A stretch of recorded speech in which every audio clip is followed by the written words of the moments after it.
Within the first half hour of the Site C open house in Fort St. John, nearly 100 people walked through the door, some to show support for the project, while others were just curious.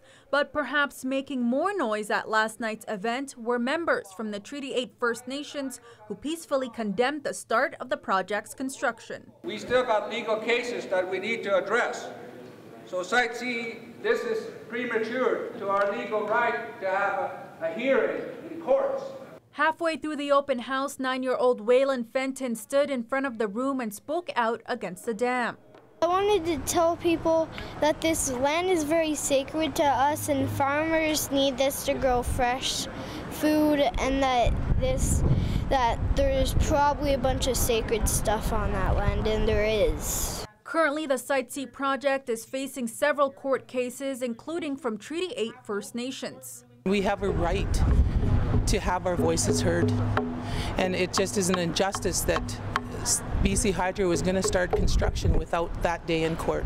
But they weren't the only ones condemning the project. Members of the Peace Valley Landowner Association were also present at the open house. President of the group, Ken Boone, says they are confident the project won't go through. I truly believe this project will never, probably ever see the light of day and actually be built with the increasing call for the Premier to halt it and get it reviewed properly. But there were also supporters in the crowd, including union representatives who say they are ready to start working on the project as it will bring more economic benefits to the region. With this construction, it'll bring in lots of extra dollars for the local people. The economy is just a win-win thing, I think, for everybody. BC Hydro says they welcome both supporters and those against Site C to attend their future meetings and learn more about the construction phase of the project, which could be starting this month. We are starting to plan for this summer, mid to late July.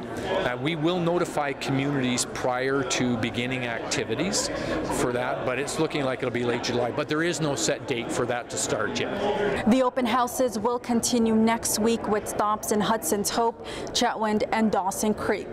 Faiza Amin, CJDC-TV News, Fort St. John.